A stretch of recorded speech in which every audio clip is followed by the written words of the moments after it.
Seja muito bem-vindo e nesse vídeo, que é mais técnico, a gente vai facilitar a sua vida na hora que você estiver diante ali de um paciente que tem anorexia. Como é que a gente vai fazer isso?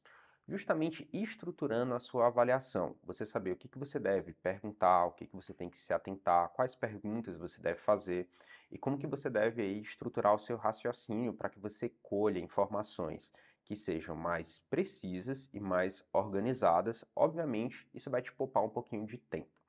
E pessoal, antes da gente entrar propriamente nessa avaliação, você precisa entender justamente a importância e o curso dessa doença. A gente está falando aqui, pessoal, de um transtorno que é bem grave, tá? Se você ficar pensando mais ou menos na epidemiologia dele, você vai ver que 50% dos pacientes que têm anorexia melhoram. Isso é ótimo, tá certo? Só que 50% não vai ter aí uma melhora que é muito expressiva. E desses 50%, metade, ou seja, 25% no todo, pioram. E isso pode ter sérias consequências. Lembrar também que é um transtorno crônico, ou seja, que acontece aí ao longo da vida como um todo. O paciente que tem anorexia, por exemplo, de 35 a 55% recaem, vão ter ali vários episódios ao longo da vida. E isso resulta em uma chance maior de, infelizmente, morrer. Então, pacientes que têm anorexia, cerca aí, eles aumentam o risco de morte entre 4 a 14% em relação à população geral. E comparando ali, às vezes, com as outras doenças da psiquiatria, pode ter um risco aí de 2 a 3 vezes maior. Ou seja, a gente está falando aqui de uma coisa muito séria. Mas vamos aqui para a avaliação propriamente dita, que ela constitui basicamente você colher uma história médica e também uma história psiquiátrica. A gente já viu aqui como um todo que a anorexia ela causa muita repercussão orgânica.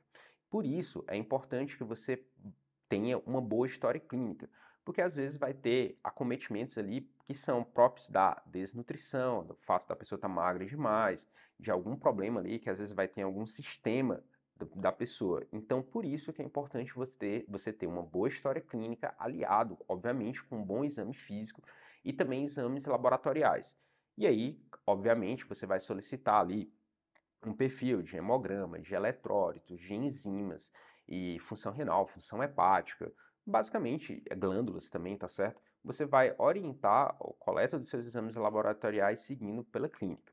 E pessoal, depois disso você vai fazer uma entrevista que é mais focada ali na parte da psiquiatria, tentando compreender a psicopatologia e também se tem alguma comorbidade ou não. E aqui eu chamo a atenção a uma coisa que é muito importante, tá? Cuidado. Lembrar que a anorexia ela é uma doença egossintônica, ou seja, geralmente as pessoas que têm anorexia, elas não veem a anorexia como uma doença, tá certo? Eles é um base para elas, né? É um estilo de constituição que elas concordam com aquilo, elas concordam em estar mais magra, concordam em fazer jejum, e isso não é necessariamente um problema, mesmo que às vezes tenham tido complicações na saúde, complicações muito graves. Então, dificilmente uma paciente que tem anorexia, ela vai virar e falar assim, poxa, eu preciso ir no psiquiatra, eu preciso me tratar. Não, tá? Então, geralmente elas são trazidas pela família, que se preocupam, obviamente, com o estado nutricional e com a perda de peso dessas pessoas, ou às vezes elas vêm no psiquiatra com queixas que são vagas. Ah, estou com depressão, estou com ansiedade. E é justamente vago para camuflar, ou seja, para esconder o problema principal, que é justamente a anorexia. E pessoal, para uma dica que é muito importante quando tem assim uma coisa que é meio camuflada, é você não encarar o problema imediatamente ali jogando muita luz, ou seja, de cara, diretamente. É uma abordagem mais indireta. Então, assim, nas primeiras entrevistas, se preocupa em estabelecer um vínculo, que é justamente garantir que o paciente volte nas outras consultas. Que é justamente, às vezes, você não precisa perguntar diretamente do peso, da anorexia, mas você pode começar com perguntas mais gerais. Perguntar sobre como é que está a vida da pessoa, de onde é que ela vem, de onde é que ela mora, qual o problema que trouxe ela aqui, como que você pode ajudar. Você vai ali, é como se fosse indo um pouco pelas beiradas. O problema ele vai surgir, não se preocupa. E obviamente também você pode contar com os relatos de familiares, principalmente se você estiver muito ansioso querendo saber o que está acontecendo. Então, os familiares, não se preocupem, eles vão te dizer exatamente porque a maioria se preocupam bastante com esse tipo de problema. E aqui chega propriamente dita na parte da avaliação, que a gente vai chamar de transversal, ou seja, a pessoa está ali na sua frente, naquele momento você quer ter uma foto que representa exatamente o que está acontecendo da vida daquela pessoa agora, ou seja, uma caracterização da doença, tá? Não é a biografia como um todo, mas é uma visão geral. Então a gente chama isso aí de avaliação transversal. E você vai conversar sobre alguns tipos de tópicos. Obviamente, quando a pessoa lhe der um pouco mais de intimidade, estiver um pouco mais ali disposta, mais aberta. E é aqui onde você vai precisar se atentar a esses itens. Então, primeira coisa é peso e altura. Isso faz parte do exame físico, mas também faz aqui parte de uma avaliação muito importante da anorexia. Você tem que checar qual é o peso atual e também qual é o peso desejado. Você vai ver que o peso desejado das pacientes que têm anorexia é geralmente um peso baixo, 35, 45 quilos, e vai ficando cada vez mais baixo, nunca tem fim. É sempre uma nova meta a ser estabelecida. Você vai medir o peso e também medir o IMC, que inclusive vai ser importante para classificar em leve, moderada, grave, extrema, tá certo? É muito importante também que você veja se tiveram mudanças recentes de peso. Isso, inclusive, às vezes pode ser um dos critérios de internação de uma pessoa se teve uma variação de peso muito grande ali em um curto intervalo de tempo. Então, checa ali nos últimos meses como é que tem sido a perda de peso, como é que foi, tenta fazer uma estimativa, isso é muito importante. E também ver como que o peso da pessoa se comportou ao longo do tempo. Pergunta assim, poxa, como é que variou na sua infância, na sua adolescência, nos últimos 10 anos, nos últimos 5 anos, no último ano, no último mês, e anota sempre os extremos. Então pergunta qual foi o máximo que você pesou e qual é o mínimo que você pesou. Beleza. Pergunta também as medidas para o controle de peso. Bom, o que você faz para, por exemplo, perder esse tipo de peso? Quais são os comportamentos? Você faz dieta, não faz dieta, faz exercício, não faz exercício? Vai dando essa sondada por aí. E também lembrar que muitas pacientes que têm anorexia, elas têm um controle muito grande sobre seu peso, sobre suas ações e também sobre seus comportamentos. Muitas vezes esse controle, ele se reverte em um certo tipo de obsessão com pesagem. Então, elas se pesam demais, elas ficam se pesando toda hora. E isso às vezes é um tipo de comportamento, tá? Pergunta a frequência da pesagem, quanto que ela pesa e também quantas vezes ela pesa e como é que ela tem a relação com isso. Isso é importante, tá bom? Passou disso, você vai estabelecer ali perguntas sobre o padrão alimentar. Ou seja, o que ela come, como ela come e qual o contexto disso. Então você vai ver um recordatório alimentar, perguntar o que constitui a dieta, o que ela gosta de comer, qual o tipo de alimento preferido, e você faz uma estimativa da ingesta calórica diária. Se são 1.000 calorias, 500 calorias, 600 calorias, dependendo do tipo de alimento aí que ela consome na dieta. Anota também, às vezes, os nutrientes, a composição, porque às vezes isso é importante, inclusive, para você pensar nas carências. Imagina que, às vezes, uma paciente que tem anorexia, ela muda o tipo de dieta dela. Às vezes ela passa de uma dieta que é carnívora para uma dieta estritamente vegana. E isso é uma prática muito comum. Então você às vezes vai ver que tem certos tipos de carências de vitaminas e de nutrientes que está relacionado com isso. É importante. Lembrar também do padrão de consumo. Pergunta: bom, quantas vezes você come? Como que você come? Se você come, por exemplo, na presença de pessoas ou não, se você cozinha os alimentos ou não, quanto tempo que você leva para comer, tá certo?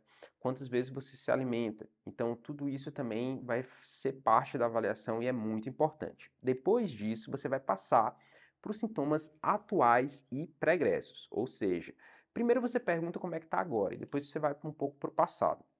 O que é isso? Você vai perguntar sobre as dietas, qual é o tipo de dieta, como é que isso se desenvolveu, como é que foi a progressão, se tem algum método preferido ou não, tá certo?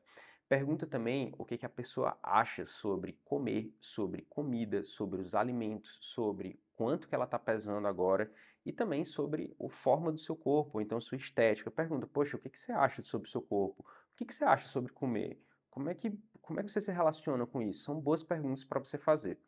Pergunta também sobre as compulsões alimentares. Lembrar que a anorexia é a doença do controle e tem muito tipo de jejum e também de dietas, mas às vezes as pacientes elas perdem o controle e aí às vezes estoura comportamentos de compulsão alimentar. Elas comem muitos alimentos E isso é um certo tipo de escapada que vem acompanhado com muita vergonha, muita culpa. E lembra lá que a gente falou também que tem a anorexia naquele padrão compulsivo purgativo. Então, isso aqui também entra na hora da sua investigação. Lembrar também que os pacientes, às vezes, quando comem, então quando também tem essas escapadas, tem os comportamentos compensatórios, que é muito importante você perguntar. Tanto porque isso às vezes piora o prognóstico, quanto também às vezes isso pode repercutir em algum tipo de desbalanço ou transtorno orgânico. Imagina que a pessoa toma laxante demais, isso pode dar um distúrbio hidroeletrolítico. Então você vai perguntar sobre métodos purgativos, laxativos, vômitos, algum tipo de medicamento, se a pessoa toma ou não, qual tipo de jejum que ela faz depois que come e também a prática de exercícios, por quanto tempo, qual tipo, tá? E às vezes você encontra coisas aqui que são bem diferentes. Por exemplo, a pessoa às vezes termina a escola e vai andando para casa por 3 horas, né? Enfim, uma super distância, às vezes acontece, tá bom? Também é muito importante você pesquisar rituais alimentares. É comum que você ache, às vezes, que tem certos tipos de práticas na hora da alimentação que são espécies de rituais. Então, tem pacientes, às vezes, que separam a comida por cor, ou então pelo tamanho, ou então tem um certo tipo de organização. E isso também faz parte do contexto alimentar que vale a pena investigar. Também pergunta sobre a relação com medo de ganhar peso ou não, como que o paciente vê isso, tá? Isso é muito importante. Lembrar, pessoal, que a autoavaliação ou autoestima de pacientes que têm anorexia geralmente é bastante prejudicada. E também a percepção da imagem corporal, inclusive das dimensões corporais, podem estar alteradas. Então é importante você investigar isso aqui também.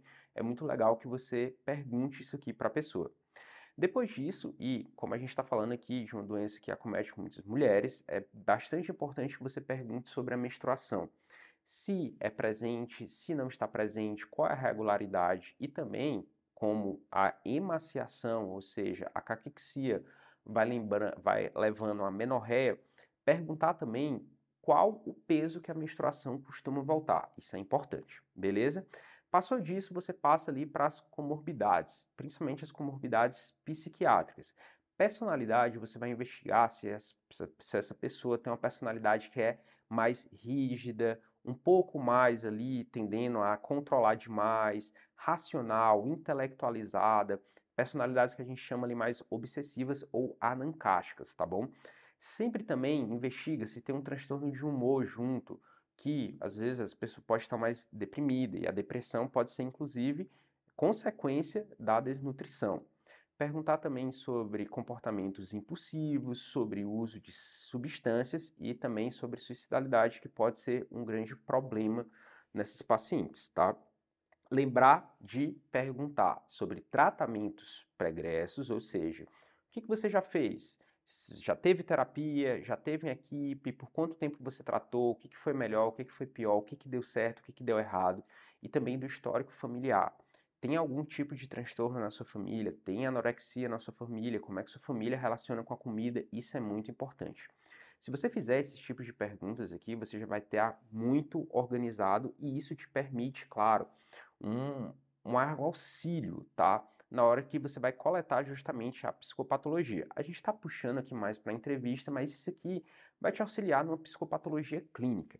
E, pessoal, lembrar aqui de uma coisa que é muito importante. A gente está aqui falando de uma aula de psicopatologia e isso te ajuda, mas, obviamente, se você quiser estudar por completo a psicopatologia descritiva, exame psíquico, psicopatologia clínica, que é um pouco mais essa aula, e também a psicopatologia fenomenológica, dos transtornos em geral, das vivências, de entender como é que é o paciente, de ter exemplos práticos filmados com atores, tá? E também a gente tem o nosso acompanhamento, enfim, tanto meu quanto o João, a gente vai tirar suas dúvidas, vai ali refinar a sua prática, vai discutir os casos e também vai comentar os casos dos atores. E a gente vai pegar e aplicar o conhecimento dessas aulas aqui numa parte mais prática. Eu te convido a entrar no nosso curso de Psicopatologia na Prática. Acabado aqui o merchandising, vamos voltar para a aula. E pessoal, beleza. Esses aqui são as principais perguntas que você vai fazer e é o tipo aqui de avaliação que vai facilitar um pouco você desenrolar, ou então você organizar o seu raciocínio com esses pacientes. Lembrar também que Dinâmica familiar, ou seja, os conflitos, as posições, alguns problemas nas famílias dos pacientes que têm na anorexia são bastante importantes. Então, isso é importante também você investigar. Perguntar como é a relação com o pai, como é a relação com a mãe, qual é a história daquela família, onde é a posição que a paciente ocupa, tá certo? Os principais conflitos, como que os familiares, por exemplo, também se relacionam com ele ou com ela, tá?